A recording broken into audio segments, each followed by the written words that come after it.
প্রিয় নবীর মিম্বার শরীফ, এই মিম্বার শরীফের নিচে একটা কাষ্ঠখণ্ড নবীজি দাফন করে রেখেছেন, তার নাম উস্তনে হান্নানা। মনোযোগ দিয়ে শুনে যাবেন ভাইয়েরা আমার, মিরপুরবাসী। উস্তনে হান্নানা, এই উস্তনে হান্নানা ছিল একটা খেজুর গাছের মরা কাঠ। ওই কাঠের সাথে হেলান দিয়ে রহমতের নবীজি খুতবা পাঠ করতেন, খুতবা দিতেন। সাহাবীরা বলেন, ইয়া রাসূলুল্লাহ, আপনি যদি রাজি হয়ে যান, আপনার জন্য একটা মিম্বার শরীফ নিয়ে আসবো নবী গো। এই মিম্বরে বসে আপনি খুতবা দিবেন, দাঁড়িয়ে খুতবা দিবেন। আপনার কাঠের সঙ্গে হেলান দিয়ে খুতবা দেন, আপনার কষ্ট হয়ে যায়। পরের জুমাতে সাহাবীরা মিম্বার শরীফ বানায় নিয়ে আসলেন। আসার পরে নবীজি মিম্বরে দাঁড়িয়ে গেলেন। ঠিক এমন সময় খুতবা শুরু হয়ে গেল, আল্লাহর নবীর বক্তৃতা শুরু হয়ে গেল, খুতবা দিতে লাগলেন। হঠাৎ করে প্রিয় নবীর পিছন মোবারক থেকে কান্নার আওয়াজ আসতে লাগলো। মানুষের মতো কে যেন ডুকরিয়ে ডুকরিয়ে ডুকরিয়ে ডুকরিয়ে কান্না করে। সাহাবায়ে কেরাম একজন আর একজনের দিকে তাকায়, কেউ তো কান্না করে না। নবীজির পিছন দিক থেকে কান্নার আওয়াজ আসে, তাহলে কে কান্না করে? আল্লাহর নবী খুতবা বন্ধ করে দিয়ে উস্তনে হান্নানার কাছে চলে গেলেন। উস্তনে হান্নানার ভিতর থেকে কান্নার আওয়াজ আসে। নবীজি আস্তে করে পবিত্র হাত দিয়ে বুকের মধ্যে জড়িয়ে ধরলেন। একসাথে বলা যাবে কে মারহাবা। বুকের মধ্যে জড়িয়ে ধরে নবীজি বললেন, উস্তনে হান্নানা, কাঁদো কেন তুমি? উস্তনে হান্নানা ডাক দিয়ে বলে, হুজুর, বিরহ বেদনা, বিরহ বেদনা সহ্য করতে না পেরে আমি কান্না করি। উস্তনে হান্নানা, তোমার আমার বিরহ বেদনা কি? নবীজি ডাক দিয়া বলতেছে, উস্তনে হান্নানা, হুজুর, এতদিন আপনি আমার সাথে হেলান দিয়ে খুতবা দিতেন, নতুন মিম্বর এসে গেছে। আমি উস্তনে হান্নানা বুঝছি আমার নসিবে আর রসুলের নবীজির সোয়াল লাগবে না। আমি বুঝছি রাহমাতুল লিল আলামিন আমার সাথে আর হেলান দেবে না। এই বিরহ বেদনা আমি উস্তনে হান্নানা কাঁদি গো নবীজি। আল্লাহর নবীর প্রেমে পড়ে একটা মরা কাঠ জিন্দা হয়ে গেল। এটার নাম এশকে রসুল। এশকে রসুল, ভালো করে বুঝবেন। এশকে রসুল, মরা কাঠ জিন্দা হলো। শুধু জিন্দা হলো না, মরা কাঠ কান্না শুরু করলো। শুধু কান্না হলো না, মরা কাঠের বিবেক তৈরি হয়ে গেল। শুধু বিবেক হলো না, মরা কাঠটা এমন ভাবে বিরহ প্রেমে পাগল পারা হয়ে গেল।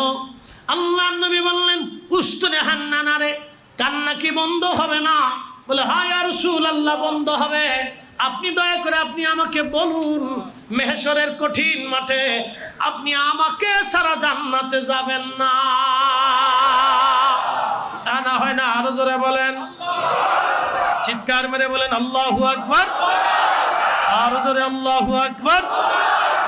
আপনি আমাকে সারা জান্নাতে যাবেন না? নবীজি বললেন, ওয়াদা করলাম তোমাকে নিয়ে জান্নাতে যাব। সাহাবীরা রে, আমার মিম্বার যেখানে, এই মিম্বারের নিচে তোমরা কবর খনন করো, গর্ত খনন করো। আমার উস্তনে হান্নানাকে এই মিম্বরের নিচেই তোমরা তাকে দাফন করে রাখো। কিয়ামতের ময়দানে আমি নবীজি উস্তনে হান্নানাকে নিয়ে হাসরের ময়দানে উঠব। ওকে নিয়ে আমি নবীজি হাতে করে নিয়ে জান্নাতে চলে যাব।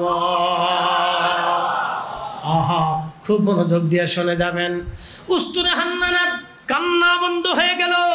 যদি কোনোদিন মদিনাতুল মুনাওয়ারাতে রহমতের নবীর বারগাহে যাওয়ার সুযোগ হয়, রিয়াজুল জান্নায় নামাজ পড়ে ডান দিকে খুব নজর করে তাকায় দেখবেন, ওই মিম্বার শরীফের নিচে আমার রসুলের প্রেমে বিরহ বেদনা একটা পাগল কাষ্ঠ উস্তনে হান্নানা ঘুমিয়ে আছে। আহা, ছোট করে দেখার কোনো সুযোগ নাই। আল্লাহ রসুলের কোনো বিষয়কে ছোট করে দেখার কোনো সুযোগ নাই। তার বাস্তব প্রমাণ আপনাকে বোঝাই। আমার মুখে দাড়ি আছে, অনেকের মুখে 2-3টে করে দাড়ি থাকে, অল্প কিছু দাড়ি থাকে। কেউ যদি বলে, আরে বেটা, তোর দাড়ি তো ছাগলের দাড়ির মতো, আপনি আর সাথে সাথে মুসলমান থাকবেন না, আপনি কাফের হয়ে যাবেন। বলে, কারণ কি? আপনি দাড়ির সাথে বেয়াদবি করেছেন। শুধু দাড়ির সাথে বেয়াদবি হয় নাই, এই বেয়াদবির মাত্রা মদিনাতুল মুনাওয়ারা রাহমাতুল লিল আলামিনের সাথে হয়ে গেছে। কথা কন না কেন? নবীর সুন্নতের ইনকার করার কারণে আপনি আর মুসলমান থাকবেন না, আপনি সাথে সাথে কাফের হয়ে যাবেন। এই জন্য হিসাব বরাবর। আল্লাহ রসুলের কোনো বিষয়কে ছোট করে দেখা যাবে না। হযরতে আনাস রাদিয়াল্লাহু আনহুর মা বললেন, আনাস রে, আমার নবী কি ঘামে না? বলে, হ্যাঁ মা ঘামে। তুই তো নবীর খেদমত করিস। জি মা, একটা শিশি দিয়ে দিলাম, শিশি ভরে ঘাম নিয়ে আসবি। বলে, ঠিক আছে আম্মা যান। শিশি ভরে আনাস রাদিয়াল্লাহু আনহু ঘাম নিয়ে আসলেন। আল্লাহর নবী জিজ্ঞেস করলেন, আনাসের মা ঘাম কেন নিলা? বলি, ইয়া রাসূলুল্লাহ, বরকতের জন্য আপনি নবীর ঘাম মোবারক সুগন্ধি ব্যবহারের জন্য নিয়ে নিলাম। হযরত আনাস বললেন, আমার নবীর তিরোধানের পরে আমার মা আমার জননী পবিত্র সুগন্ধি ব্যবহারের বিপরীতে প্রিয় নবীর ঘাম মোবারক আমার গায়ের মধ্যে লাগাই দিতেন।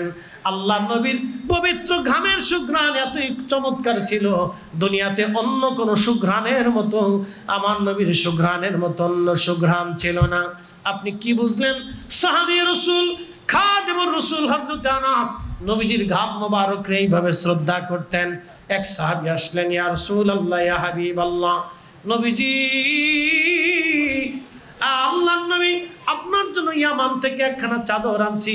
চাদরের কালার ছিল সবুজ, চাদর ছিল নকশা করা। আল্লাহর নবী চাদর গায়ে দিলেন। আর এক সাহাবী এসে বললেন, ইয়া রাসূলুল্লাহ, আপনি দয়া করে চাদরখানা আমাকে দিয়ে দেন। তখন আল্লাহর নবী চাদরখানা দিয়ে দিলেন। অন্যান্য সাহাবীরা এসে বললেন, এ সাহাবী, তুমি কি জানো না নবীজির কাছে চাইলেই নবী দিয়ে দিবে? তুমি কি জানো না রাসূলের কাছে জানজা করলেই নবী দিয়ে দেয়? কখনো রাসূল কাউকে ফেরায় দেয় না, কারণ আল্লাহ কোরআনে বলে দিয়েছেন, ওয়া আম্মাস সাইলা ফালা তানহার। হাবিব উম্মতকে বলবেন, উম্মত যেন সায়েলকে ধমক না দেয়, ভিখারিকে যেন ধমক না দেয়। নবীজি বললেন, আমার উম্মত, তোমরা ভিখারিকে ধমক দিবে না। যদি ভিখারিকে তোমরা ধমক দাও, কিয়ামতের ময়দানে তোমার চেহারার মধ্যে কোনো গোশত থাকবে না। এই জন্য কখনো কোনো ভিখারিকে ধমক দেবেন না, কোনো ভিখারিকে ধমক দিয়ে তাড়িয়ে দিবেন না। দিতে না পারলে নরম ভাষায় আপনি বিদায় দিবেন, কারণ ভিখারি বানাইতে আমার মাওলার সময় লাগে না। কথা বল না কেন, জোরে বলেন। আপনি মারিয়াম কিসের জন্য আসছেন? বলে, আমেনা রে, আমি ঈসা নবীর মা হতে পারি, কিন্তু তুমি এমন একজন নবীর মা যিনি সমস্ত নবীদের ইমাম, তুমি তার মা হতে চলছো রে আমেনা। তুমি বড় ভাগ্যবতী নারী। আমার রব, আমার আল্লাহ জান্নাত থেকে আমারে পাঠাইছেন ওই নবীকে রিসিভ করার জন্য, আহলান সাহলান জানানোর জন্য। একবার চিৎকার মেরে বলা যাবে কি মারহাবা? হযরত আমিনা বলেন, এরপরে আমি লক্ষ্য করলাম আমার ভিতর থেকে খারাজা মিনহা নূর, এক পবিত্র নূর বের হয়ে গেল।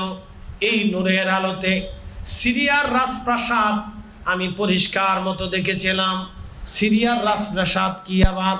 তখন ছিল রোম সাম্রাজ্য, আর একটা সাম্রাজ্য ছিল পার্সিয়ান সাম্রাজ্য। বর্তমান ইরানকে কেন্দ্র করেছিল পার্সিয়ান সাম্রাজ্য। প্রায় 4000 বছর পৃথিবীতে তারা দাপটের সাথে তারা শাসন করে গেছে। আর রোম সাম্রাজ্য প্রায় 7000 বছর পৃথিবীতে তারা রাজত্ব করেছিল। রোম এম্পায়ার, রোম সাম্রাজ্য, পার্সিয়ান সাম্রাজ্য ছিল পৃথিবীর সবচেয়ে বড় শক্তিশালী সাম্রাজ্য। হযরতে আল্লাহ নবীজির আম্মা সাইয়্যেদা আমেনা রাদিয়াল্লাহু আনহা, তিনি আমার নবীজি দুনিয়াতে তশরিফ যখন আনলেন, সাইয়্যেদা আমেনা বলেন, আমি দেখলাম আমার ভিতর থেকে খারাজা মিনহা নূর, নূর মুবারক বের হয়ে গেল।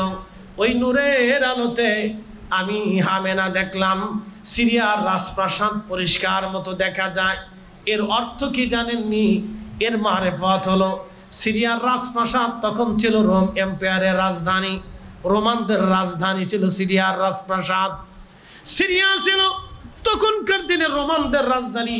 পরবর্তীতে তারা রাজধানী স্থানান্তর করে নিয়ে গেল কনস্টান্টিনোপল। কনস্টান্টিনোপল তারা নিয়ে চলে গেল। বর্তমান তুরস্কের ভিতরে কনস্টান্টিনোপল। এই কনস্টান্টিনোপল আরবিতে বলা হয় কুস্তন্তনিয়া, কুস্তন্তনিয়া, ইংরেজিতে বলে কনস্টান্টিনোপল। এটা পরবর্তীতে রাজধানী হলো, কিন্তু সিরিয়া ছিল রোমানদের রাজধানী। সিরিয়াতে রাজপ্রাসাদ একেবারে আলোকিত হয়ে গেল। এর অর্থ ছিল, হে রোমান সাম্রাজ্যবাদীরা, তোমরা শুনে নাও, তোমাদের সাম্রাজ্য আর বেশি দিন টিকবে না। তোমাদের সাম্রাজ্যের ভিতরে যেই নবীর ইমানের আলো ছড়িয়ে যাবে, যেই নবীর আদর্শের আলো ছড়িয়ে যাবে, তিনি ধরা দামে 12 রবিউল আউয়ালে সোমবারে সুবহে সাদিকে দুনিয়াতে এসে গেছে। ওই নবীর নূরের আলোতে রোমান সাম্রাজ্য আলোকিত হয়ে গেল। একবার জোরে বলা যাবে কি মারহাবা। নবীজি দুনিয়াতে আসছে, কাবা ঘরের ভিতরে 360টা মূর্তি রাখা ছিল। সব মূর্তিগুলি সেজদার মধ্যে পড়ে গেল। 360টা মূর্তি সেজদার মধ্যে পড়ে গেল কাবা শরীফের ভিতরে। আল্লাহর নবী দুনিয়াতে তশরিফ আনলেন। ঠিক তখনই রোমান সাম্রাজ্যের বিরাট বড় বড় প্রাসাদগুলি বড় বড় ফাটল সৃষ্টি হয়ে গেল। আর পার্সিয়ান সাম্রাজ্যের মানুষের আগুনের পূজা করত, তাদেরকে বলা হয়তো মাজুসি। এখনো পৃথিবীতে মাজুসি ধর্মের বহু মানুষ আছে। আপনারা দেখবেন ভারতের একজন বিরাট বড় ব্যবসায়িক সফল উদ্যোক্তা, তার নাম রতন টাটা। রতন টাটা কিন্তু হিন্দু না, তিনি কিন্তু মাজুসি, আগুনের পূজারী। শুনে যান, রতন টাটা আগুনের পূজারী। মাজুসি ধর্ম ভারতেও আছে, ইরানেও এখনো মাজুসি ধর্ম আছে, আগুনের পূজা করে তারা। 4000 বছর ধরে তাদের কেন্দ্রীয় যে মণ্ডপ ছিল, অর্থাৎ মন্দির ছিল, আগুনের মন্দির। এই কেন্দ্রীয় মন্দিরে 4000 বছর ধরে আগুন জ্বলতেছিল। একটা সেকেন্ডের জন্য সেই দিন আগুন নিভে নাই। কিন্তু আমার নবী যেই দিন তশরিফ আনলেন 12 রবিউল আউয়াল সোমবার সুবহে সাদিকে, ঠিক সাথে সাথে তখনই এই আগুন নিভিয়া গেল। মাজুসি ধর্মের গণক যারা ছিল এবং দার্শনিক যারা ছিল, বড় বড় পাদ্রী যারা ছিল, তারা বোট বসে গেল, হায় হায় 4000 বছরে যে আগুন নিভে নাই, হঠাৎ করে আগুনটা নিভে গেল, কারণ কি? তারা গণনা করে গবেষণা করে দেখলো, সর্বনাশ, আখিরি নবী ধরা দামে জন্মগ্রহণ করেছে। চিৎকার মেরে বলেন আল্লাহু আকবার। এই জন্য আল্লাহ বলেন, কদ জাআকুম মিনাল্লাহি নূরু ওয়া কিতাবুম মুবিন। আল্লাহ ডাক দিলেন, আমি আমার পক্ষ থেকে তোমাদের মাঝে নূর পাঠাইছি, নূর পাঠিয়েছি, নূর। এই নূর পাঠাইলাম, এই নূরের কারণে আমাদের হৃদয়ে ইমানে নূর এসেছে। কি কথা কোন না, ঠিক না? শোনেন, ইন্নামাল মুশরিকুনা নাজাসুন। প্রত্যেক মুশরিকরা মানে ঈমান না আনার কারণে তারা নাপাক। তারা কি নাপাক। প্রত্যেক মুশরিকরা ঈমান না আনার কারণে তারা কি নাপাক। আমাদের ঈমান থাকার কারণে আমরা কি পাক। অথচ আমার যেই দেহ তারও একই দেহ, আমার যেই রক্ত তার একই রকম রক্ত, আমার যেই চোখ তার একই রকম চোখ, আমার যে চুল তার একই রকম চুল, আমার যে জ্ঞান তার একই রকম জ্ঞান, আমার যে কলজে ফ্যাপসা তার একই রকম কলজে ফ্যাপসা, আমারও যাহা অঙ্গ প্রত্যঙ্গ একজন হিন্দু, বৌদ্ধ, খ্রিস্টানেরও একই অঙ্গ প্রত্যঙ্গ। শুধু ঈমানের নূর থাকার কারণে আমরা হয়ে গেলাম পবিত্র। একসাথে বলবেন না মারহাবা। এই ঈমানের নূর হচ্ছে না রাহমাতুল লিল আলামিন। না, জোরে বলেন রাহমাতুল লিল আলামিন। নবী হচ্ছেন ঈমানের নূর। বলে কারণ কি? কারণ একটা, মুহাম্মাদুর রাসূলুল্লাহ, পড়েন সাল্লাল্লাহু আলাইহি ওয়াসাল্লাম। মুহাম্মাদুর রাসূলুল্লাহ ঈমানের নূর। আল্লাহ ডাক দিলেন, আইয়ুহান নাবিয়্যু ইন্না আরসালনাকা শাহিদ। হে নবী, আপনাকে পাঠাইলাম সাক্ষী বানাইয়া, মুবাশশিরাও ওয়া নাযীরা, আপনাকে পাঠাইলাম সুসংবাদ প্রদানকারী হিসেবে। আর পাঠাইলাম আপনাকে ভীতি প্রদর্শনকারী হিসেবে, ওয়াদাইয়ান ইলাল্লাহ, আপনাকে আরো পাঠাইলাম আল্লাহর দিকে আহ্বানকারী হিসেবে, ওয়াদাইয়ান ইলাল্লাহি সিরাজাম মুনীরা, আর আপনাকে উজ্জ্বল প্রদীপ বানায়া নূরওয়ালা বানায়া পাঠাইলাম। আমার নবী হলো নূরওয়ালা, জোরে কন্না মারহাবা। सबसे आला आला हमारा नबी, सबसे भाला आला हमारा नबी, अपने मौला का प्यारा हमारा नबी, अपने मौला का प्यारा दोनों आलम का दूल्हा हमारा नबी, सबसे आला हमारा नबी, सबसे भाला आला हमारा नबी। বুঝতে কি কোনো অসুবিধা? বুঝাইতেছি বন্ধু আমার, খুব মনোযোগ দিবেন। পৃথিবীর কোন কবি আমার নবীজির শানে নাত লেখে শেষ করতে পারে নাই। দুনিয়ার কোন লেখক আমার নবীর প্রশংসা করে শেষ করতে পারে নাই। পৃথিবীর কোন কবি, কোন লেখক, কোন সাহিত্যিক আমার নবীর শান লেখে কোনোদিনও শেষ করতে পারে নাই। বাংলার কবি কাজী নজরুল ইসলাম লিখতে লিখতে প্রায় 4000-এর মতো নাতে রসুল লিখলেন। একটা নাত তিনি লিখে বললেন চমৎকার, তৌহিদেরই মুর্শিদ আমার মুহাম্মাদের নাম, মুর্শিদ মুহাম্মাদের নাম, ওই নাম জপলে বুঝতে পারি খোদারি কালাম, মুর্শিদ মুহাম্মাদের নাম। আমার দেশের তথাকথিত কিছু মৌলবীরা বলল এই নাতের মধ্যে শিরিক আছে। ওরা খালি শিরিক খুঁজে পায়। ওই যে আগে বলছি চশমা কালা, চশমা কি কালা, এই জন্য দুনিয়াও কালা দেখে। শিরিক খুঁজে পেয়েছে, বলে তৌহিদের মুর্শিদ আল্লাহ হবে। আচ্ছা তৌহিদ তো আল্লাহ,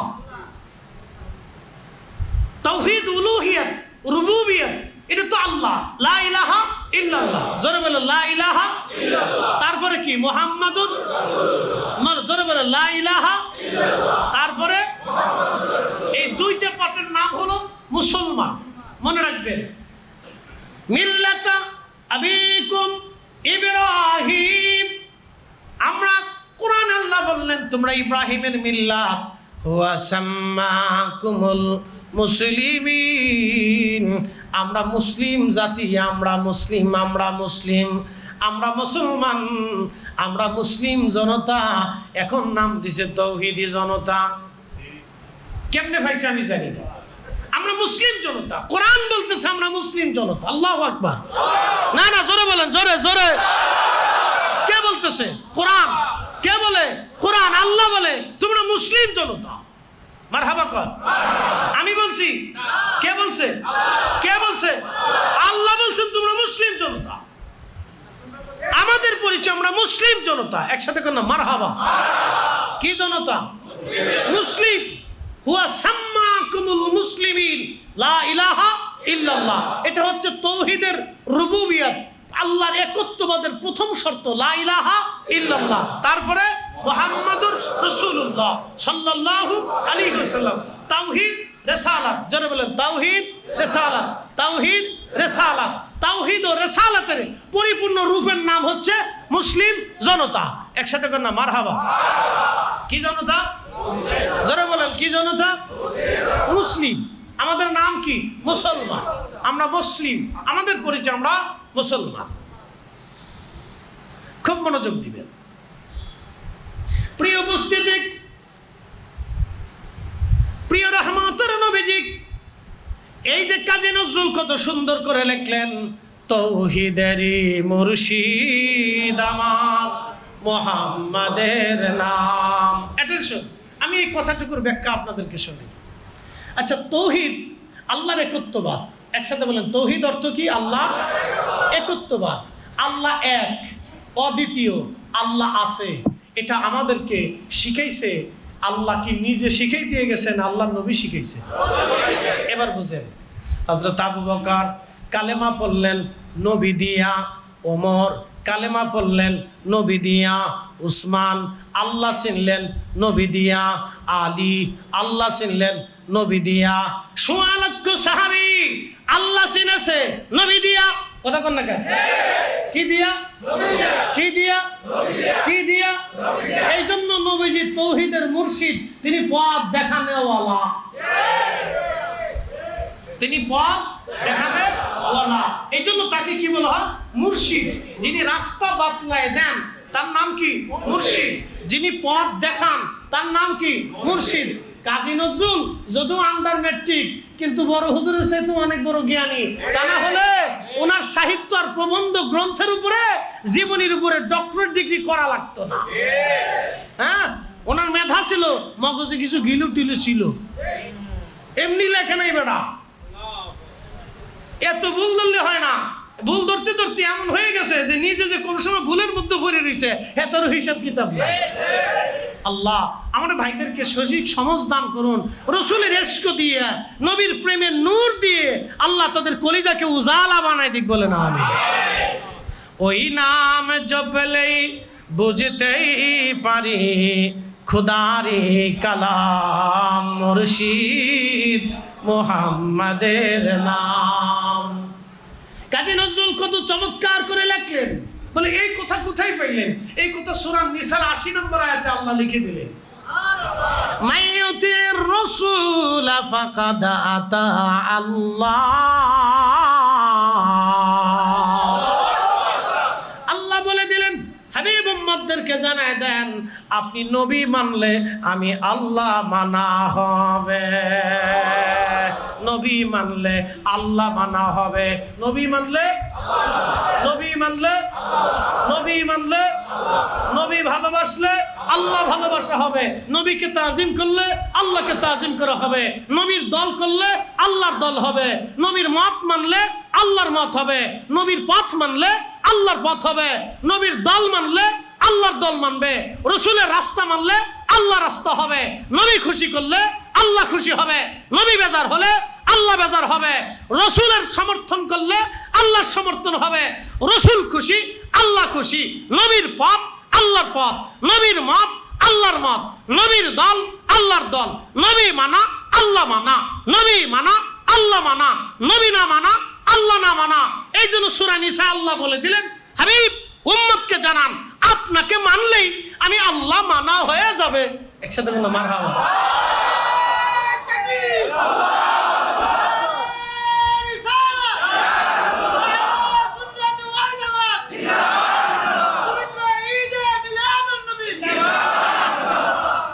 হিসাব কি কঠিন না সহজ?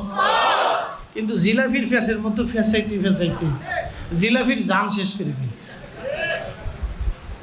আমাদের নাম দিয়েছে আমরা জিলাপি হুজুর। আচ্ছা কেন? আমরা খালি মিলাদ বলে জিলাপি খাই, এর লেগে নাম দিয়েছে জিলাপি হুজুর। আচ্ছা এখানে তো অনেক জ্ঞানী গুণী আছেন, আজকে প্রধান অতিথি আছেন, ওনারা বিদেশ বিভিন্ন দেশে সফর করেন, ঘোরেন। আমি কয়েকদিন আগে মালয়েশিয়া গেছি, তো মাহফিল শেষ করে লোকেরা বলল, হুজুর চলেন আপনাকে মালাক্কা নিয়ে যাই। তো মালাক্কাতে হুজুর গৌসে পাকের আওলাদ সুলতানুল আরিফিন শেখ ইসমাইল বগদাদি রাহিমাহুল্লাহের মাজার পুলাও বুসারে একটা দ্বীপের, সাগরের দ্বীপের ভিতরে আমি জিয়ারা করতে গেলাম। আল্লাহর এক মহান ওলি শত শত বছর আগে ওই জমিনে কালেমার দাওয়াত দিয়ে ঘুমাই দিয়েছে। একসাথে বলবেন আল্লাহু আকবার। আমি বলি পৃথিবীতে ওলিরা নাই কোথায়?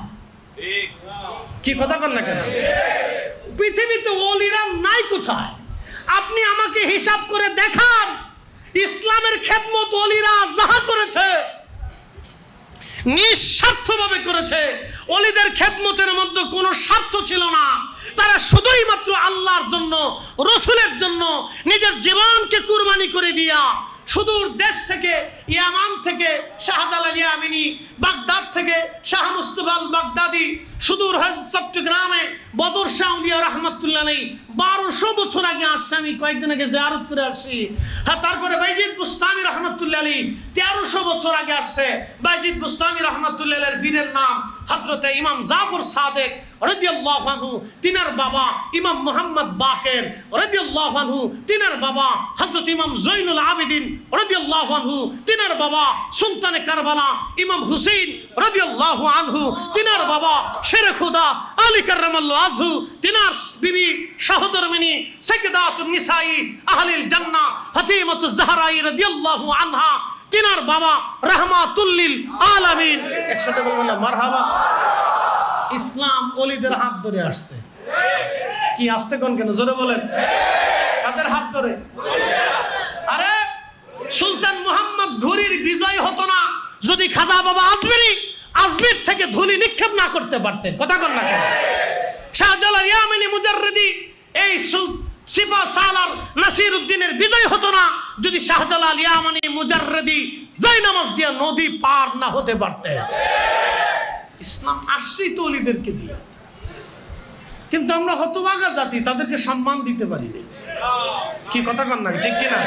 আমরা তাদের সম্মান, যথাযথ সম্মান আমরা তাদেরকে দিতে পারি। এদা আমেনা বললেন, আমি নূর দেখলাম, নূরের আলোতে সিরিয়ার রাজপ্রাসাদ পরিষ্কার হয়ে গেল, সিরিয়ার প্রাসাদগুলি ভেঙে গেল, আগুনের পূজারীদের আগুন বন্ধ হয়ে গেল, হেরামের ভিতরে 360টি মূর্তি সেজদার মধ্যে পড়ে গেল।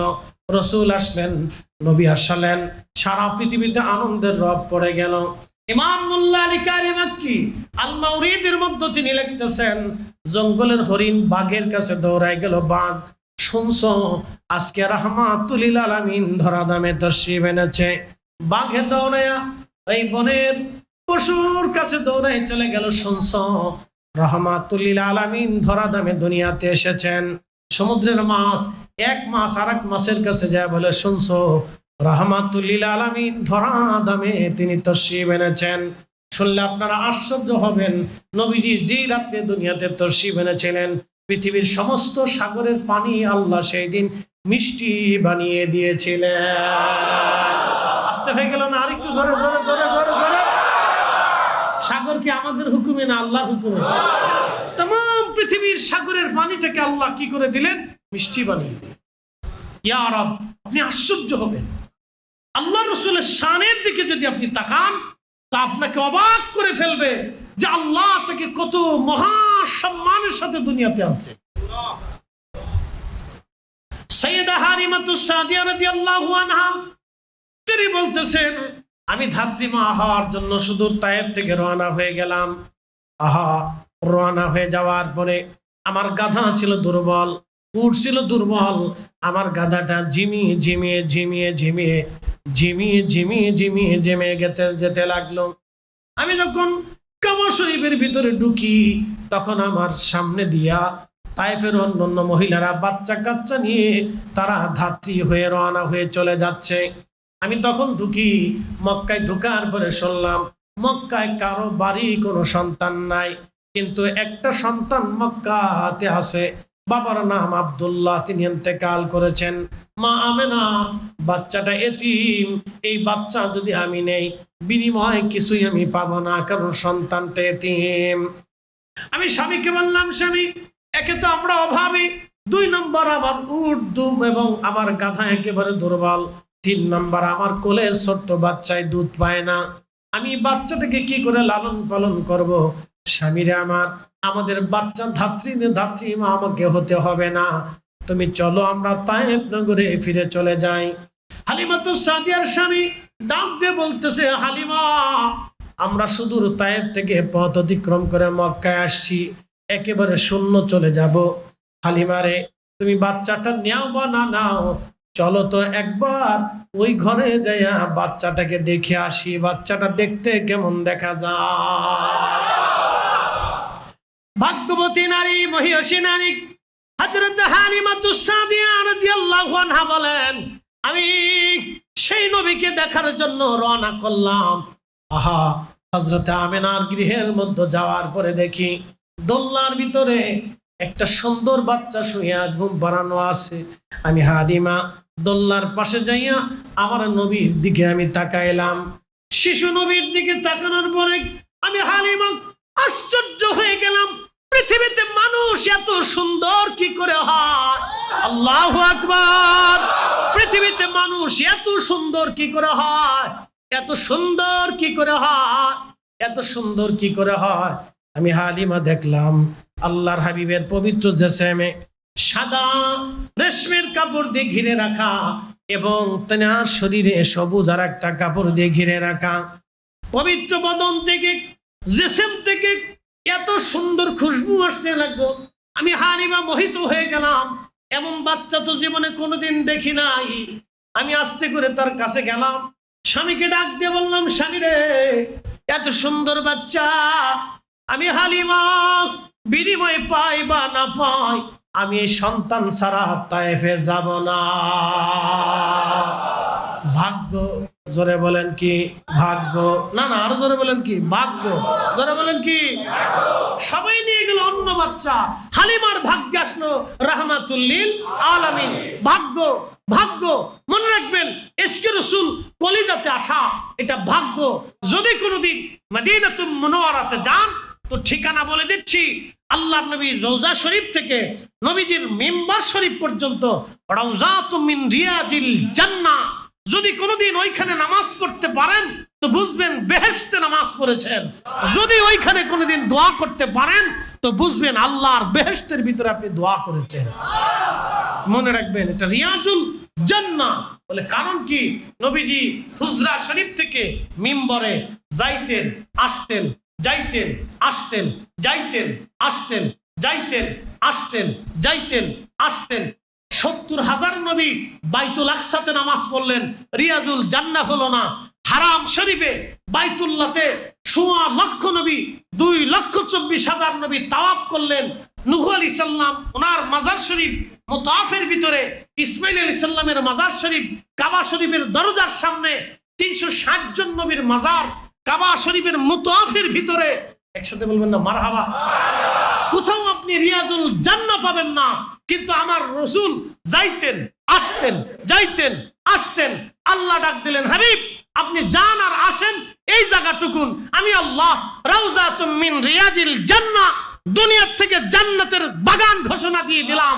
ওই বেহেশতের টুকরাটা আমি জান্নাতুল ফিরদাউসে আপনার সাথে অ্যাড করে দেব। বুঝে বাড়ি যাবেন। ৭০,০০০ নবী বাইতুল আকসায় রিয়াজুল জান্নাহ নাই। হারাম শরীফে ২,২৪,০০০ নবী তাওয়াফ করছে বাই রিয়াজুল জান্নাহ। আমার রাসূল বারবার যাইতেন আসতেন, যাইতেন আসতেন, রিয়াজুল জান্নাহ হয়ে গেল। প্রিয় নবীর মিম্বার শরীফ, এই মিম্বার শরীফের নিচে একটা কাষ্ঠখণ্ড নবীজি দাফন করে রেখেছেন, তার নাম উস্তুনে হান্নানা। মনোযোগ দিয়ে শুনে যাবেন ভাইরা আমার মিরপুরবাসী। উস্তুনে হান্নানা, এই উস্তুনে হান্নানা ছিল একটা খেজুর গাছের মরা কাঠ। ওই কাঠের সাথে হেলান দিয়ে রহমতের নবীজি খুতবা পাঠ করতেন, খুতবা দিতেন। সাহাবীরা বলেন, ইয়া রাসূলুল্লাহ আপনি যদি রাজি হয়ে যান আপনার জন্য একটা মিম্বার শরীফ নিয়ে আসবো নবী গো। এই মিম্বরে বসে আপনি খুতবা দিবেন, দাঁড়িয়ে খুতবা দিবেন। আপনার কাঠের সঙ্গে হেলান দিয়ে খুতবা দেন, আপনার কষ্ট হয়ে যায়। পরের জুমাতে সাহাবীরা মিম্বর শরীফ বানায় নিয়ে আসলেন। আসার পরে নবীজি মিম্বরে দাঁড়িয়ে গেলেন। ঠিক এমন সময় খুতবা শুরু হয়ে গেল, আল্লাহর নবীর বক্তৃতা শুরু হয়ে গেল, খুতবা দিতে লাগলেন। হঠাৎ করে প্রিয় নবীর পিছন মোবারক থেকে কান্নার আওয়াজ আসতে লাগলো। মানুষের মতো কে যেন ডুকরিয়ে ডুকরিয়ে ডুকরিয়ে ডুকরিয়ে কান্না করে। সাহাবায়ে কেরাম একজন আর একজনের দিকে তাকায়, কেউ তো কান্না করে না। নবীজির পিছন দিক থেকে কান্নার আওয়াজ আসে, তাহলে কে কান্না করে? আল্লাহর নবী খুতবা বন্ধ করে দিয়ে উস্তুনে হান্নানার কাছে চলে গেলেন। উস্তুনে হান্নানার ভিতর থেকে কান্নার আওয়াজ আসে। নবীজি আস্তে করে পবিত্র হাত দিয়ে বুকের মধ্যে জড়িয়ে ধরলেন। একসাথে বলা যাবে কে মারহাবা? বুকের মধ্যে জড়িয়ে ধরে নবীজি বললেন, উস্তুনে হান্নানা কাঁদো কেন তুমি? উস্তুনে হান্নানা ডাক দিয়ে বলে হুজুর বিরহ বেদনা, বিরহ বেদনা সহ্য করতে না পেরে আমি কান্না করি। উস্তুনে হান্নানা, তোমার আমার বিরহ বেদনা কি? নবীজি ডাক দিয়া বলতেছে, উস্তুনে হান্নানা হুজুর এতদিন আপনি আমার সাথে হেলান দিয়ে খুতবা দিতেন, নতুন মিম্বর এসে গেছে, আমি উস্তুনে হান্নানা বুঝছি আমার নসিবে আর রসুলের নবীজির সোয়াল লাগবে না। আমি বুঝছি রাহমাতুল্লিল আলামিন আমার সাথে আর হেলান দেবে না। এই বিরহ বেদনা আমি উস্তুনে হান্নানা কাঁদি গো নবীজি। আল্লাহর নবীর প্রেমে পড়ে একটা মরা কাঠ জিন্দা হয়ে গেল, এটার নাম এশকে রসুল। এশকে রসুল ভালো করে বুঝবেন, এশকে রসুল মরা কাঠ জিন্দা হলো। শুধু জিন্দা হলো না, মরা কাঠ কান্না শুরু করলো। শুধু কান্না হলো না, মরা কাঠের বিবেক তৈরি হয়ে গেল। শুধু বিবেক হলো না, মরা কাঠটা এমন ভাবে বিরহ প্রেমে পাগল পারা হয়ে গেল। আল্লাহ নবী বললেন, উস্তুনে হান্নানা রে, কান্না কি বন্ধ হবে না? বলে হ্যাঁ ইয়া রাসূলুল্লাহ, বন্ধ হবে। আপনি দয়া করে আপনি আমাকে বলুন, মেহশরের কঠিন মাঠে আপনি আমাকে সারা জান্নাতে যাবেন না? না হয় না, আরো জোরে বলেন, চিৎকার মেরে বলেন আল্লাহু আকবার, আরো জোরে আল্লাহু আকবার। আপনি আমাকে সারা জান্নাতে যাবেন না? নবীজি বললেন, ওয়াদা করলাম তোমাকে নিয়ে জান্নাতে যাব। সাহাবীরা রে, আমার মিম্বার যেখানে, এই মিম্বারের নিচে তোমরা কবর খনন করো, গর্ত খনন করো। আমার উস্তুনে হান্নানাকে এই মিম্বরের নিচেই তোমরা তাকে দাফন করে রাখো। কিয়ামতের ময়দানে আমি নবীজি উস্তুনে হান্নানাকে নিয়ে হাশরের ময়দানে উঠব, ওকে নিয়ে আমি নবীজি হাতে করে নিয়ে জান্নাতে চলে যাব। আহা, খুব মনোযোগ দিয়ে শুনে যাবেন। উস্তুনে হান্নানার কান্না বন্ধ হয়ে গেল। যদি কোনোদিন মদিনাতুল মুনওয়ারাতে রহমতের নবীর বারগাহে যাওয়ার সুযোগ হয়, রিয়াজুল জান্নায় নামাজ পড়ে ডান দিকে খুব নজর করে তাকায় দেখবেন, ওই মিম্বার শরীফের নিচে আমার রসুলের প্রেমে বিরহ বেদনা একটা পাগল কাষ্ঠ উস্তুনে হান্নানা ঘুমিয়ে আছে। আহা, ছোট করে দেখার কোনো সুযোগ নাই। আল্লাহ রসুলের কোনো বিষয়কে ছোট করে দেখার কোনো সুযোগ নাই। তার বাস্তব প্রমাণ আপনাকে বুঝাই। আমার মুখে দাড়ি আছে, অনেকের মুখে 2-3টে করে দাড়ি থাকে, অল্প কিছু দাড়ি থাকে। কেউ যদি বলে আরে বেটা তোর দাড়ি তো ছাগলের দাড়ির মতো, আপনি আর সাথে সাথে মুসলমান থাকবেন না, আপনি কাফের হয়ে যাবেন। বলে কারণ কি? আপনি দাড়ির সাথে বেয়াদবি করেছেন। শুধু দাড়ির সাথে বেয়াদবি হয় নাই, এই বেয়াদবির মাত্রা মদিনাতুল মুনওয়ারা রাহমাতুল লিল আলামিনের সাথে হয়ে গেছে। কথা কন না কেন? নবীর সুন্নতের ইনকার করার কারণে আপনি আর মুসলমান থাকবেন না, আপনি সাথে সাথে কাফের হয়ে যাবেন। এই জন্য হিসাব বরাবর। আল্লাহ রসুলের কোনো বিষয়কে ছোট করে দেখা যাবে না। হযরতে আনাস রাদিয়াল্লাহু আনহুর মা বললেন, আনাস রে, আমার নবী কি ঘামে না? বলে হ্যাঁ মা ঘামে। তুই তো নবীর খেদমত করিস। জি মা, একটা শিশি দিয়ে দিলাম, শিশি ভরে ঘাম নিয়ে আসবি। বলে ঠিক আছে আম্মা যান। শিশি ভরে আনাস রাদিয়াল্লাহু আনহু ঘাম নিয়ে আসলেন। আল্লাহ নবী জিজ্ঞেস করলেন, আনাসের মা ঘাম কেন দিলা? বলি ইয়া রাসূলুল্লাহ, বরকতের জন্য আপনি নবীর ঘাম মোবারক সুগন্ধি ব্যবহারের জন্য নিয়ে নিলাম। হযরত আনাস বললেন, আমার নবীর তিরোধানের পরে আমার মা আমার জননী পবিত্র সুগন্ধি ব্যবহারের বিপরীতে প্রিয় নবীর ঘাম মোবারক আমার গায়ের মধ্যে লাগাই দিতেন। আল্লাহ নবীর পবিত্র ঘামের সুঘ্রাণ এতই চমৎকার ছিল, দুনিয়াতে অন্য কোন সুঘ্রাণের মতো, আমার নবীর সুঘ্রাণের মতো অন্য সুঘ্রাণ ছিল না। আপনি কি বুঝলেন? সাহাবী রাসূল খাদিমুর রাসূল হযরত আনাস নবীজির ঘাম মোবারক এইভাবে শ্রদ্ধা করতেন। এক সাহাবী আসলেন, ইয়া রাসূলুল্লাহ, ইয়া হাবিবাল্লাহ, নবীজি আল্লাহর নবী আপনার জন্য ইয়ামান থেকে একখানা চাদর আনছি। চাদরের কালার ছিল সবুজ, চাদর ছিল নকশা করা। আল্লাহর নবী চাদর গায়ে দিলেন। আর এক সাহাবী এসে বললেন, ইয়া রাসূলুল্লাহ, আপনি দয়া করে চাদরখানা আমাকে দিয়ে দেন। তখন আল্লাহর নবী চাদরখানা দিয়ে দিলেন। অন্যান্য সাহাবীরা এসে বললেন, সাহাবী, তুমি কি জানো না নবীজির কাছে চাইলেই নবী দিয়ে দিবে? তুমি কি জানো না রাসূলের কাছে জানদা করলেই নবী দিয়ে দেয়? কখনো রাসূল কাউকে ফেরায় দেয় না, কারণ আল্লাহ কোরআনে বলে দিয়েছেন, ওয়া আম্মাস সাইলা ফালা তানহার। হাবিব উম্মতকে বলবেন, উম্মত যেন সায়েলকে ধমক না দেয়, ভিখারিকে যেন ধমক না দেয়। নবীজি বললেন, আমার উম্মত তোমরা ভিখারিকে ধমক দিবে না। যদি ভিখারিকে তোমরা ধমক দাও, কিয়ামতের ময়দানে তোমার চেহারার মধ্যে কোনো গোশত থাকবে না। এই জন্য কখনো কোনো ভিখারিকে ধমক দেবেন না, কোনো ভিখারিকে ধমক দিয়ে তাড়িয়ে দিবেন না। দিতে না পারলে নরম ভাষায় আপনি বিদায় দিবেন, কারণ ভিখারি বানাইতে আমার মাওলার সময় লাগে না। কথা বল না কেন, জোরে বলেন। ভিখারি বানাইতে আল্লাহর সময় লাগে, আবার বাদশা বানাইতেও আল্লাহর সময় লাগে। মনোযোগ দিবেন। এই জন্য ভিখারিকে কখনো ধমক দিবেন না। ওয়া আম্মা সাইলা ফালা তানহার। হাবিব উম্মতকে শিখান তারা যেন ভিখারিকে ধমক না দেয়, সাইলকে ধমক দিবেন না। যদি দেন তাহলে আপনার চেহারাতে গোশত থাকবে না কিয়ামতের ময়দানে। মনে রাখবেন এই মাসালা, সারা জিন্দেগি মনে রাখবেন। কিয়ামতের ময়দানে আপনি গোশতবিহীন উঠবেন, চেহারায় কোনো চেহারা থাকবে না। কিন্তু সাইলকে ধমক দিবেন না। তো সাহাবী এসে বলতেছি, ইয়া রাসূলুল্লাহ, আপনি চাদর আমাকে দিয়ে দেন। চাদর দিয়ে দিলেন। এমন সময় সাহাবীরা এসে সাহাবীকে ধমক দিচ্ছে, তুমি কি জানো না নবীজি দিয়ে দিবে? আল্লাহ রাসূলের চাদরের প্রয়োজন ছিল, নবীকে কষ্ট দিলা তুমি।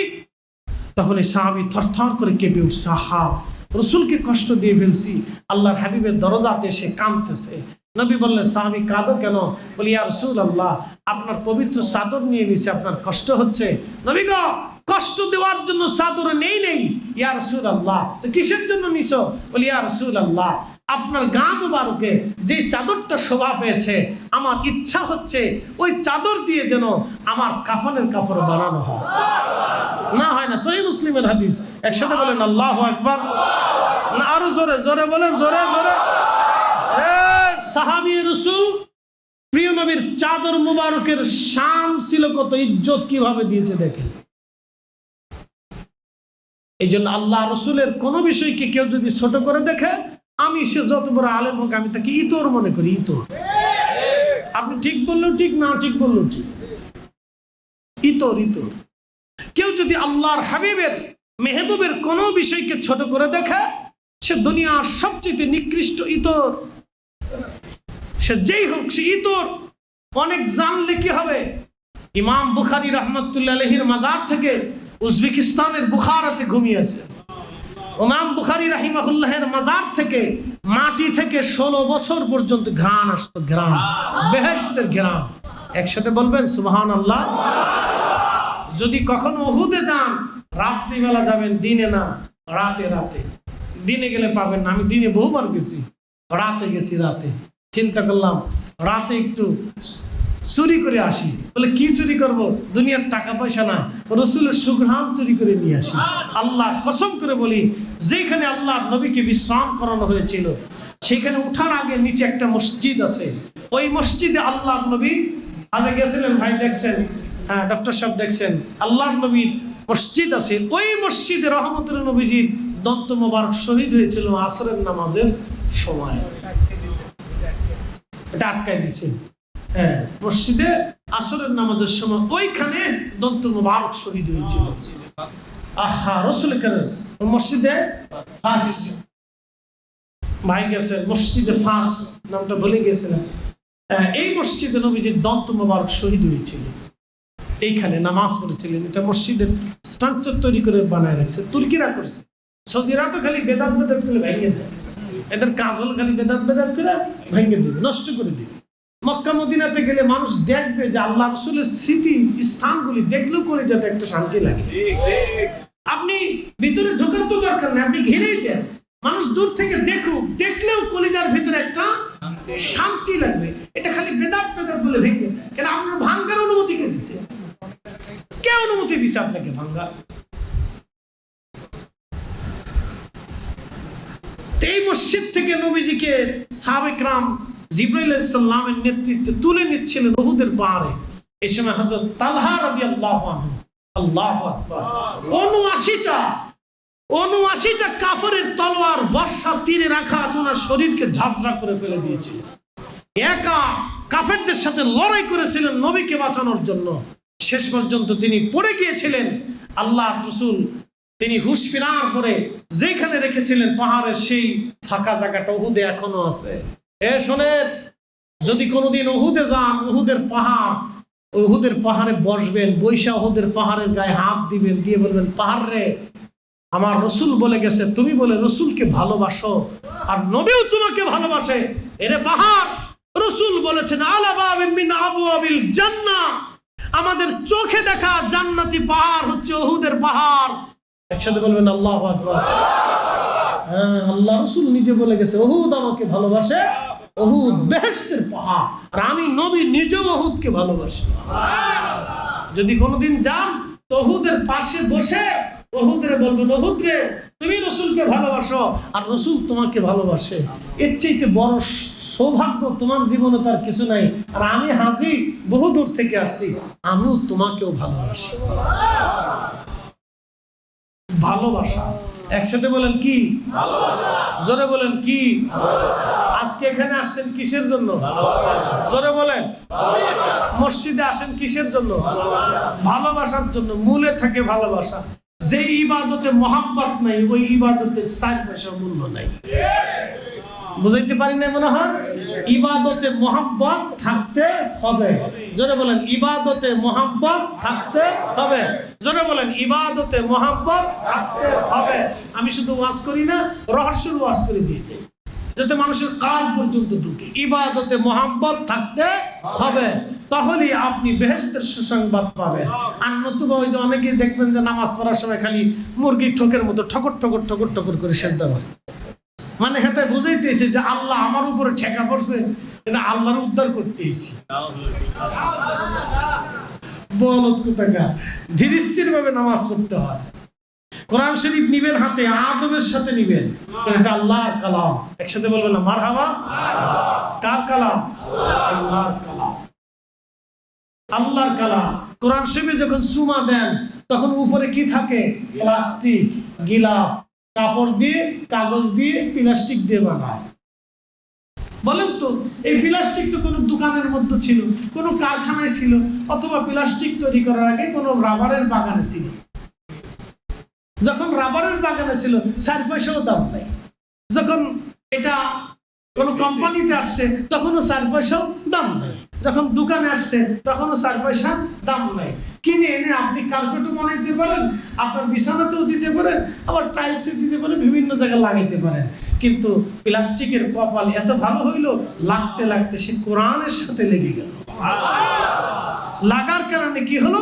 কোটি কোটি মুসলমান তাকে সহ চুমা খেতে লাগলো। কারণ কি? প্লাস্টিক কোরআনের সাথে লেগে আছে। একসাথে বলবেন আল্লাহু আকবার।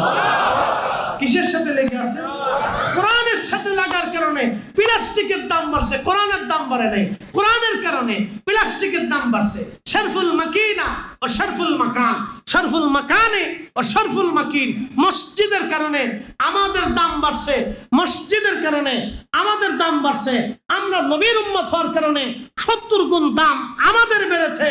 আর রসুলের কারণে আমাদের মর্যাদা বাড়ছে, আমাদের কারণে নবীর মর্যাদা বাড়ে নাই। হারামবাসীদের মর্যাদা বেড়েছে কাবার কারণে, আর মদিনায় নবীর কারণে মদিনার দাম বাড়ছে। শুধু মদিনার দাম বাড়ে নাই, মানব জাতির ভিতরে নবী আসার কারণে মানব জাতির দাম বাড়ছে। বলে কারণ কি? বুঝাইতেছি। কুত্তা। একসাথে বলেন কি? পুকুরের ভিতরে গুণ আছে, বেগুনও আছে। মানুষের ভিতরেও গুণ আছে, বেগুন আছে। বিড়াল, পশু পাখির ভিতরে গুণ আছে, বেগুন আছে। মানুষের ভিতরে গুণ আছে, বেগুন আছে। বাঘের স্বভাব মানুষের ভিতরে আছে। দেখবেন কোন মানুষের হিংস্রতা আছে, এত হিংস্রতা আস্তে আস্তে মানুষ পিটাইতে পিটাইতে মানুষ মেরে ফেলে দেয়। এত হিংস্রতা কবরের ভিতর থেকে লাশ উঠিয়ে পুরানোর দরকার আছে। একটা মানুষ দুনিয়ার থেকে ভুল করছিল, আপনি দুনিয়াতে তাকে শাস্তি দেন, কবরে চলে যাওয়ার পরে তার শাস্তি আল্লাহর হাতে। কথা কন নাকি? ঠিক কিনা? কার হাতে? আল্লাহর হাতে। আমি জানি, যতটুকু শুনেছি, সে নিজেকে মাহাদি দাবি করছে, ইমাম মাহাদি দাবি করছে। সত্য না মিথ্যা আমি বলতে পারবো না।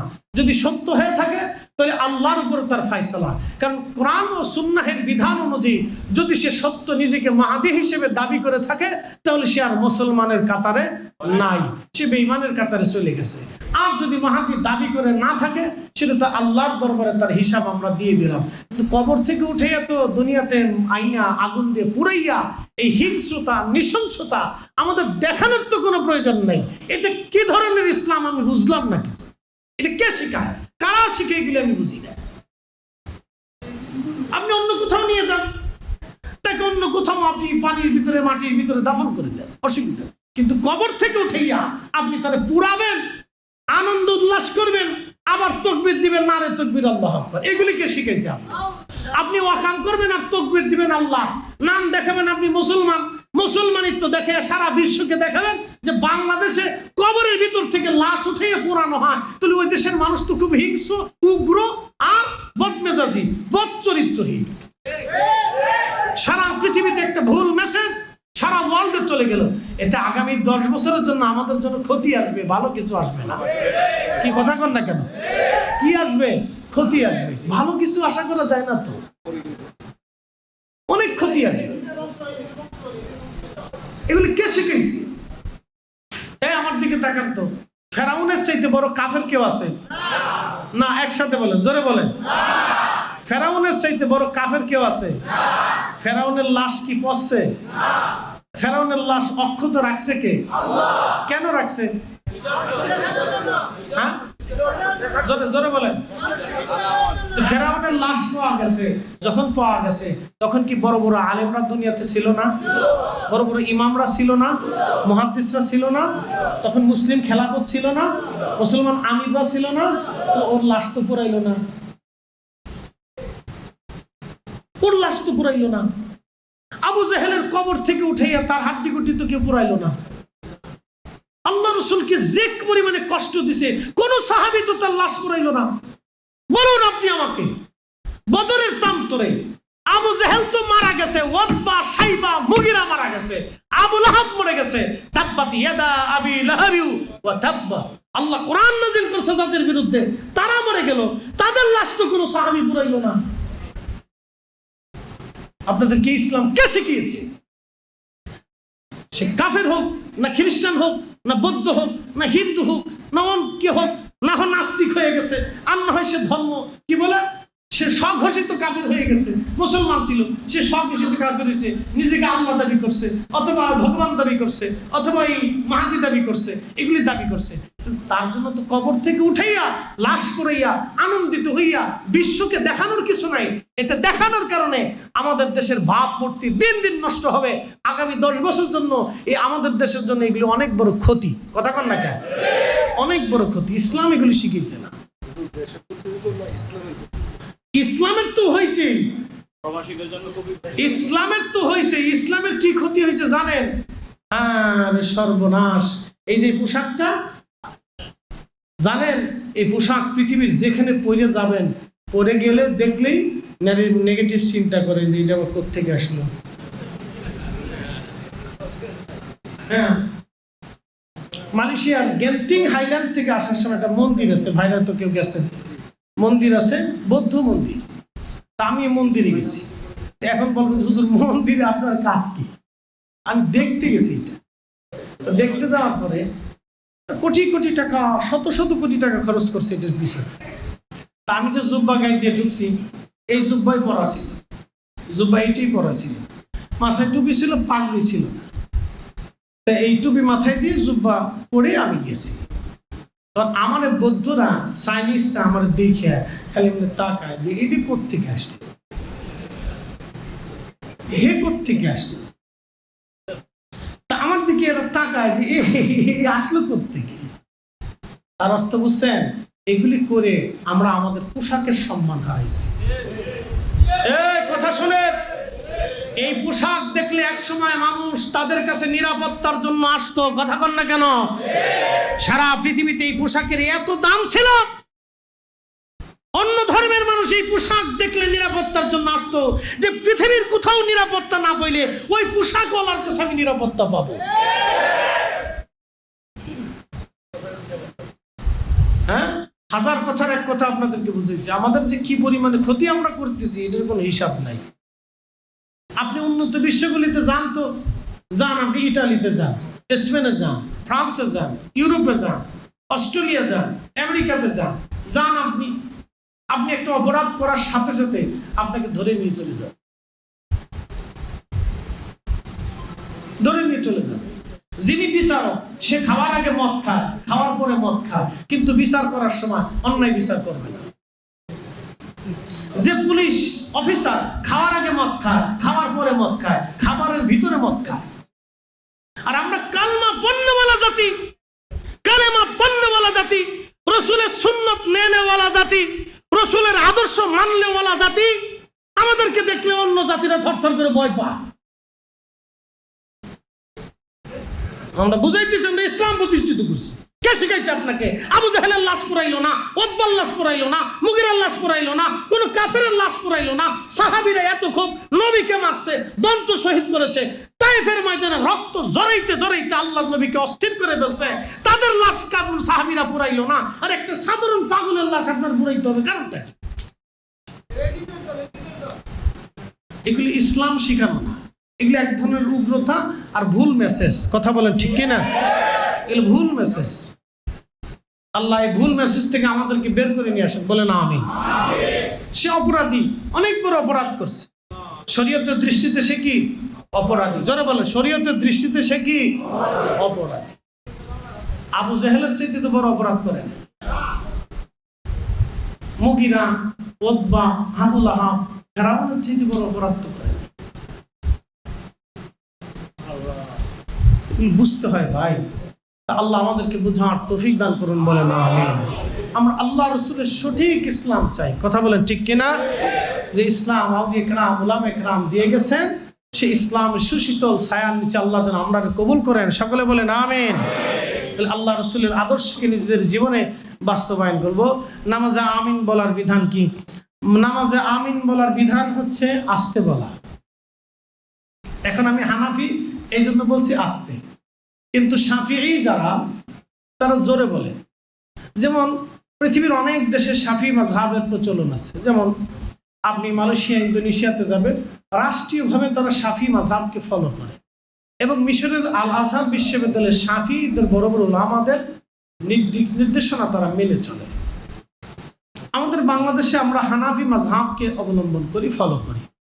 নামাজে আমিন আপনি আস্তে বলেন আর জোরে বলেন, যে কোনো একটা প্রেসক্রিপশন ফলো করতে হবে। এই প্রেসক্রিপশনের নাম হচ্ছে হানাফি, শাফি, মালিকি, হাম্বলি। এখন আপনি বলবেন যে আমি কোনো প্রেসক্রিপশন মানি না, নিজের ডাক্তারি নিজে করি, তাহলে আমি বলবো আপনি পাগল। কথা বুঝাইতে পারিনি, আবার বুঝাইতেছি। আপনি ডাক্তারের কাছে গেলেন, ডাক্তার সাহেব আমার মাথা ব্যথা, পেটে ব্যথা, পেটের ভিতরে ব্যথা, বুকের ভিতরে ধরপড় ধরপড় করে নানান প্রবলেম। তো ডাক্তার বললো যে আপনি তো অনেক অভিজ্ঞ, লেখাপড়া করছেন, তা আপনি নিজে ডাক্তারি বইটই দেখে নিজে নিজে গবেষণা করে নিজের প্রেসক্রিপশন নিজে করে নেন। তাহলে এই রোগীর মহা বিপদ।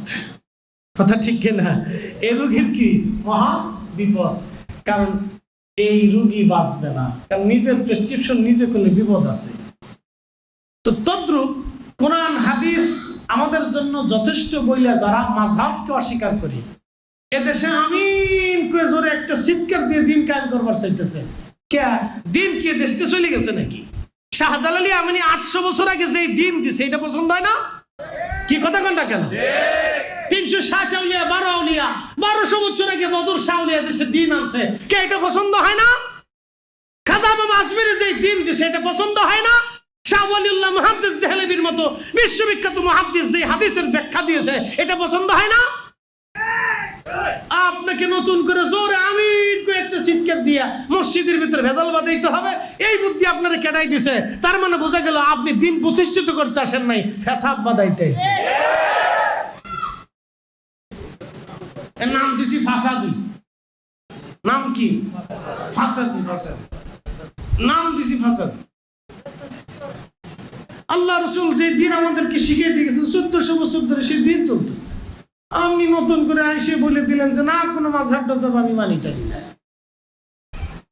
ইমাম আবু হানিফা কে? আরে বেটা, ইমাম আবু হানিফা রাহিমাহুল্লাহর জুতা এক পাল্লায় দিলে আর তোমাদের 14 গোষ্ঠী আর এক পাল্লায় দিলে ওনার জুতার ওজনের সমান হবে না। বলে কেন? ইমাম আবু হানিফা রাহমাতুল্লাহ আলাইহির উস্তাদের নাম ইমাম ইব্রাহিম নাখঈ, ওনার উস্তাদের নাম হযরত আব্দুল্লাহ ইবনে মাসউদ রাদিয়াল্লাহু আনহু। তিনি মুফতি সাহাবী, সমস্ত উম্মতের শ্রেষ্ঠ মুফতি উনি। আর ওনার উস্তাদের নাম রাহমাতুল লিল আলামিন, আর তিনার উস্তাদের নাম রব্বুল আলামিন। আল্লাহর ছাত্র নবীজি, নবীজির ছাত্র হযরত আব্দুল্লাহ ইবনে মাসউদ, হযরত আব্দুল্লাহ ইবনে মাসউদের ছাত্র ইব্রাহিম নাখী, ইব্রাহিম ছাত্র আমাদের মাযহাবের ইমাম ইমাম আবু হানিফা রাহমাতুল্লাহ আলাইহি। একসাথে বলবেন না মারহাবা? আপনাদেরকে সনদ দিয়ে গেলাম, এবার কাকে মানবেন ওটা হিসাব করে দেখেন। সৌদি আরবের মুফতি বাজরে মানতে হবে কি জন্য? হ্যাঁ, উনি কেডা? উনি ইসলামের কি? কিসের জন্য ওনাকে মানতে হবে? আমি ইমাম আবু হানিফাকে বাদ দিয়ে ওনাকে মানতে যাবো কেন? কি কথা বল না কেন? ওনার ব্যাখ্যা কেন মানতে যাবো? আমি রাসূলের ছাত্রের ছাত্রকে বাদ দিয়ে আমি মুফতি বাজ সাহেবকে মানতে যাবো কিসের জন্য?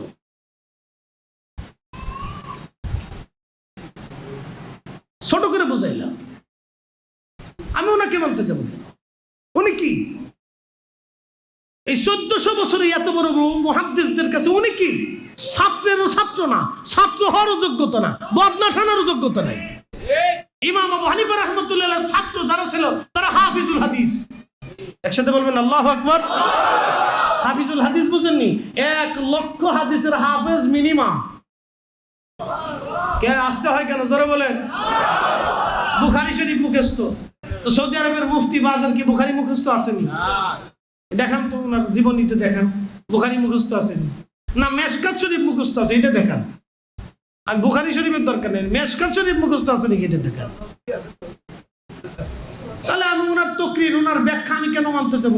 আমি ইমাম আবু হানিফা রাহমাতুল্লাহ আলাইহির ব্যাখ্যা মানবো। কথা কন না কে? যারা দিন শিখিয়ে গেছেন তাদের ব্যাখ্যা মানে, উলামা মুতাকাদ্দিমিন মুতাআখিরিন সালফে সালিহিন তাদের ব্যাখ্যা মানে। আল্লাহ আমাদেরকে তাদের পথে চলার তৌফিক দিক বলে না। একামতের সময় কখন মুসল্লিরা দাঁড়াবে? শোনেন, এই ব্যাপারে 2টা মতামত আছে। কি একামতের সময় দাঁড়াইলেও পারে, আর কিন্তু সঠিক সুন্নতের মাসালা হচ্ছে, বিশুদ্ধ মুস্তাহাব হচ্ছে আপনার ইমাম মুয়াজ্জিন সাহেব যখন হাইয়া আলাস সালাহ বলে তখনই মুসল্লিদের দাঁড়ানো, তার আগে তারা কাতার সোজা করে বসে থাকবে। এটি নিয়ে ঝগড়া করার কিছু নেই।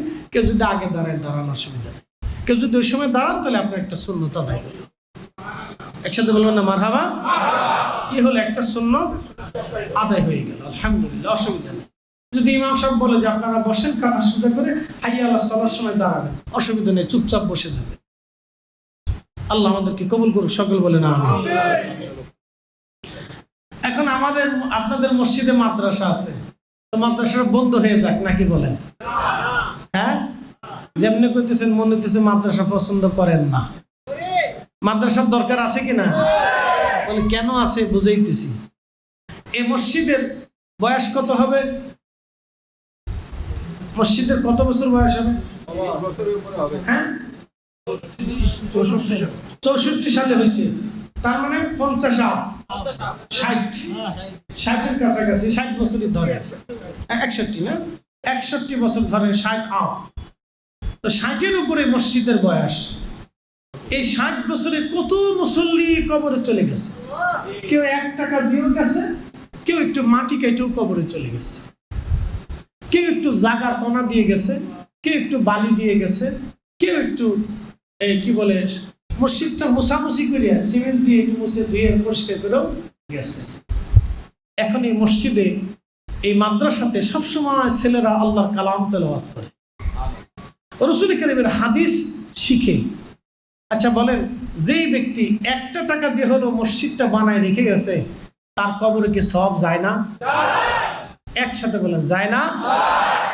লাভ কত? লাভ এর কোনো হিসাব নেই। 60 বছর আগে যে কবরে চলে গেছে তার কথা আমাদের মনে নাই, বাবার কথা মনে থাকে না। এখানে অনেকেরই যদি জিজ্ঞেস করি, ভাই দাদার কবরে মাসে কয়বার যান? তো আপনারা জিজ্ঞেস করেন খতিব সাহেব আপনি কয়বার যান? আমাকে বছরে একবারও সুযোগ হয় না।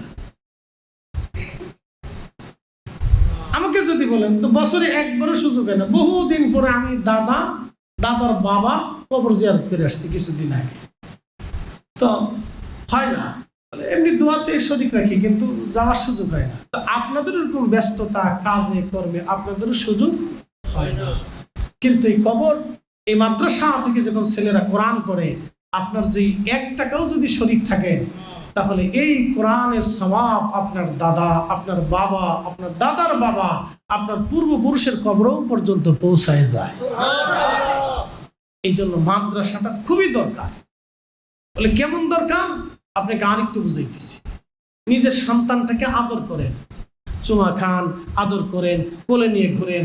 অনেক কষ্ট দিলেও আপনার কাছে কষ্ট মনে হয় না। বলে কারণ কি? আপনার কলিজার টুকরা, কষ্ট মনে হয় না। সন্তান অনেক কষ্ট দিলে বাবার কষ্ট হয় না, মার কষ্ট লাগে না। বলে কলিজার টুকরা। জিজ্ঞেস যদি করি, ভাই সন্তান কি এত ভালোবাসেন? বল কারণ কি?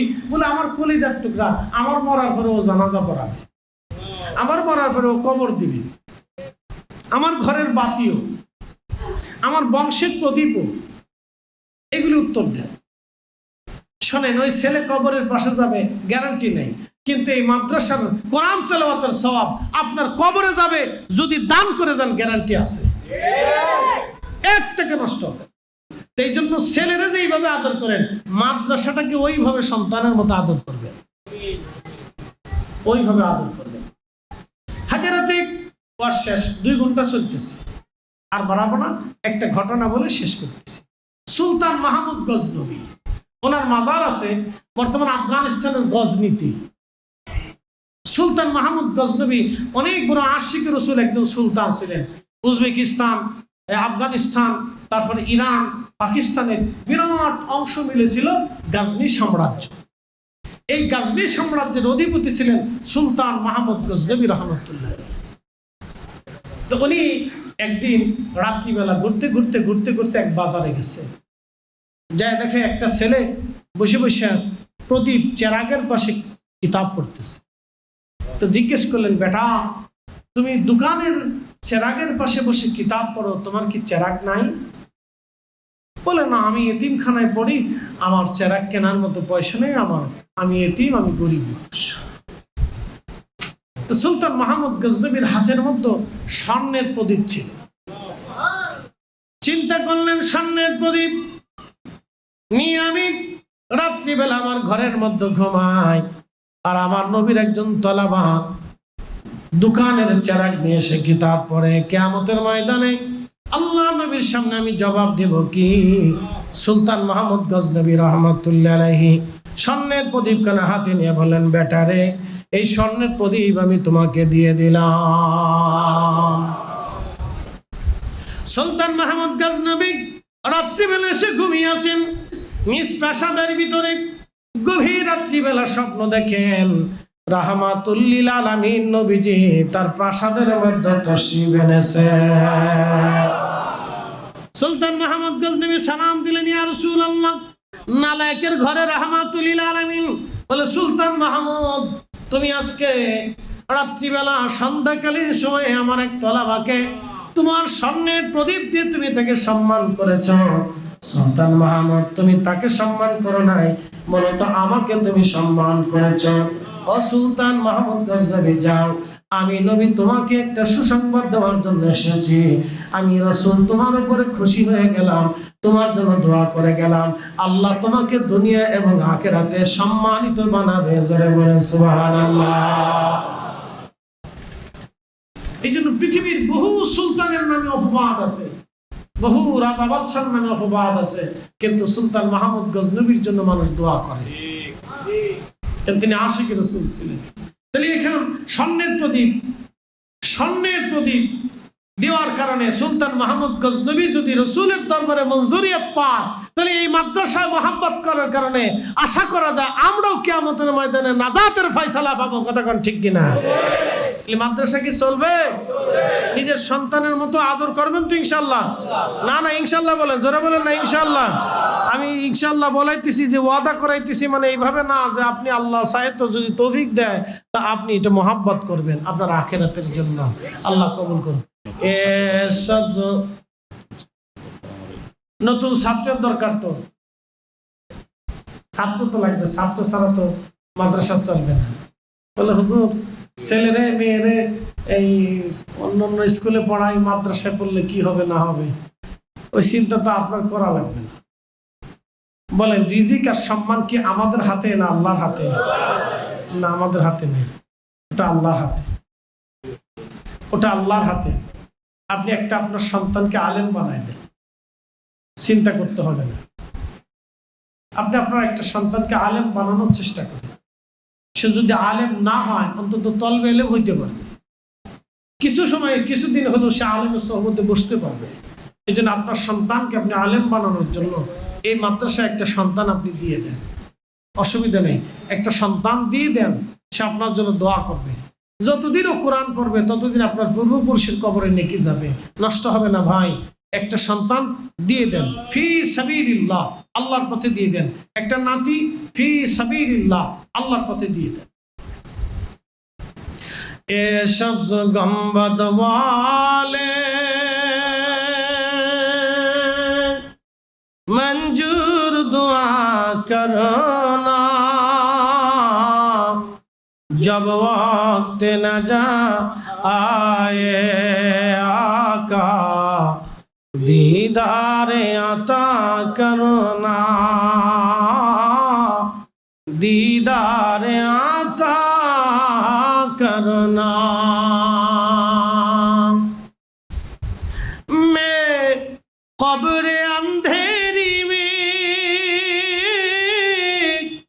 घबराऊंगा जब तन्हा, इमदाद मेरी करने आ जाना रसूल अल्लाह, रोशन मेरी तुर्बत को लिल्लाह जरा करना, जब वक्त न जा आए आका दीदार अता करना, दीदार अता करना। अल्लाहुम्मा सल्ली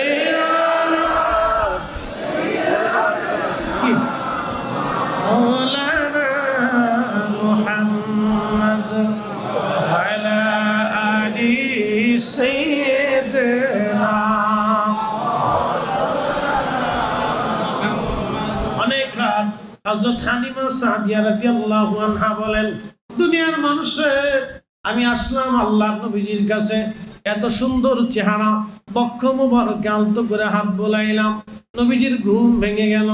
আমার দিকে তাকায়া রহমতের নবী একটা মুস্কি হাসি দিলেন। হাসি এত সুন্দর, আমি হালিমা পাগল পারা হয়ে গেলাম। আমি বললাম, স্বামী রে, আমি এই সন্তান ছাড়া তায়েফে ফিরে যাব না, আমি কোলের মধ্যে নেব। এমন সময় দেখি নবীজির জুলফি মুবারকের মাঝখানে, ইমাম মোল্লা আলী কারি আল মাউরিদের মধ্যে লেখেন, জুলফি মুবারকের মাঝখানে, পবিত্র মাঝখান থেকে একটা নূর মুবারক বের হয়ে গেল। খিলাল আসসামা, একেবারে মধ্য আকাশ পর্যন্ত এই পবিত্র নূর মুবারক নবীজির কপাল মুবারক থেকে বের হয়ে আসমান বরাবর নূর মুবারক চলে গেল। আমি হালিমা ওই কপাল মুবারকে চুমা লাগাইলাম, বুকের মধ্যে নিয়ে আমি আমার দুগ্ধ পান করাইতে লাগলাম। দুনিয়ার মানুষরে, আমি ছিলাম দুর্বল, আল্লাহ আমার সবল বানায় দিল। আমার স্বামী দৌড়াই গেল উটের দুধ দহন করার জন্য। মুহাম্মদকে সাল্লাল্লাহু আলাইহি সাল্লামকে দুগ্ধ পান করাইতে হবে। উটের ওলান ধরার পরে দেখলেন ওলান ভরে দুধ এসে গেছে। হালিমাতুস সাদিয়ার স্বামী দুধ দহন করে দৌড়ায় এসে বলে, বিবি রে, কোন সন্তান তুমি কোলের মধ্যে নিছ? বরকত আর বরকত, এই সন্তান ছাড়া আমরা তায়েফে ফিরে যাব না। পরের দিন আমরা বের হয়ে যাব। ঠিক এমন সময় আমি আমার রসুলকে কোলের মধ্যে নিব। হযরত সাইয়েদা আমেনা সন্তানকে বিদায় দেওয়ার জন্য আসছে, মা কোলে করে সন্তান নিয়ে আসছে। সন্তান আমার কোলের মধ্য দিয়ে দিলেন, আমি গাধার পিঠের উপরে চড়ে আসি, সন্তান আমার বুকের ভিতরে নিয়ে আমি আদর করতেছিলাম। হালিমাতুস সাদিয়াকে হযরত আমেনা বললেন, হালিমা রে, তুমি জানো না আমার এই সন্তানের শান কত? হালিমা, অন্য কোনো সন্তানের মতো আমি আমার সন্তানকে ধারণ করি নাই। আমার পেটের মধ্যে কোনো ভারিত্ব ছিল না, ওজনত্ব ছিল না। আমি বুঝতাম না আমার কোলের মধ্যে কোনো সন্তান আছে, আমার রেহেমে কোনো সন্তান আছে। হালিমা শুনছো, রাত্রিবেলা আমি আমেনা ঘুমাইতাম, স্বপ্নে জানি কে এসে এসে আমাকে বলতো, আমেনা রে তুমি বড় ভাগ্যবতী, তোমার উদরে রাহমাতুল লিল আলামিন তাশরীফ নিয়েছে। আমেনা রে, তোমার সন্তান নবী হবে। পৃথিবীর এমন কোন জনপদ নাই যে জনপদে তোমার সন্তানের নাম ছড়িয়ে না যাবে। আমেনা রে, তুমি তার নাম রাখবা মুহাম্মদ সাল্লাল্লাহু আলাইহি ওয়াসাল্লাম। একবার জোরে বলা যাবে কি মারহাবা? হালিমা শোনো গো, আমি আমার সন্তান যেদিন দুনিয়াতে প্রসব করলাম, আমার ভিতর থেকে নূর মুবারক বের হলো। দুনিয়ার অন্যান্য সন্তানরা কাঁদে, হালিমা রে আমি আমেনা দেখছি আমার সন্তান সেজদার মধ্যে পড়ে একটা শব্দ বারবার উচ্চারণ করতেছিল, ইয়া রব হাবলি উম্মতি, ইয়া রব হাবলি উম্মতি। আল্লাহ আমার উম্মতের কি গতি হবে, আল্লাহ আল্লাহ আমার উম্মতের কি গতি হবে।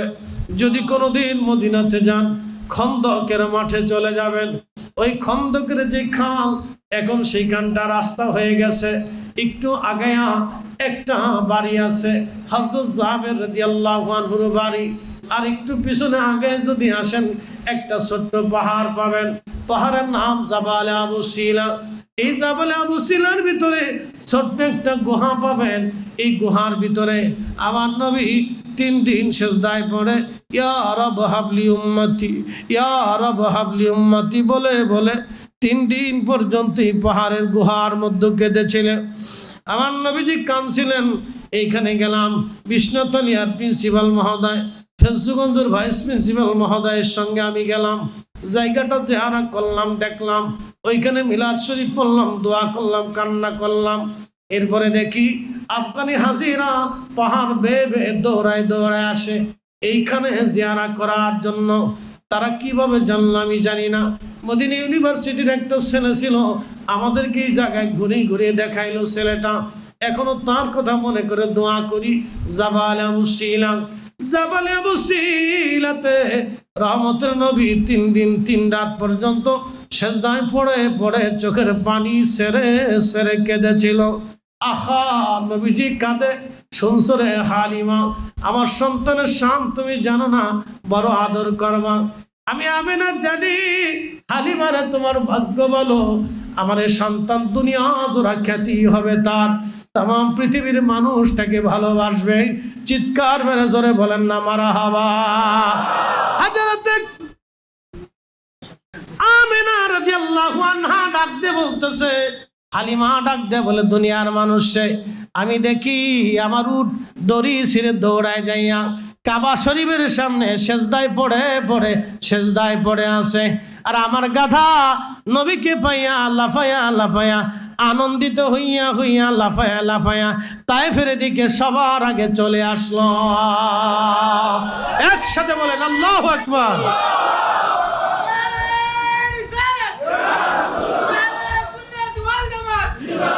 শেষ, জিন্দাবাদ। সোয়া 2 ঘন্টা হয়েছে, একসাথে বলবেন না মারহাবা। আর বাড়াবো না। রসুল পাইয়া উঠে খুশি, গাধা খুশি, তো গাধাই খুশি হইয়া আমি খুশি হবো না কেন? কি কথা কন না কেন? গাধাই যদি নবী পাইয়া খুশি হয়, তো এর চেয়ে বেশি খুশি আমি তো গাধা না, আমি তো মানুষ। কি কথা কন, জোরে বলেন। আমি তো গাধা না, আমি কি মানুষ। গাধা যদি রসুল পাইয়া আনন্দিত হইয়া লাফাইয়া লাফাইয়া চলতে পারে, তাহলে আমি রসুলের আগমনে আমার চাইতে চাইতে খুশি আর দুনিয়াতে কে হইতে পারে যে আল্লাহ আমারে আখেরি নবীর উম্মত বানাইছে? কথা কোন ঠিক কিনা? আসেন নবীজিকে সালাম জানাইয়া নবী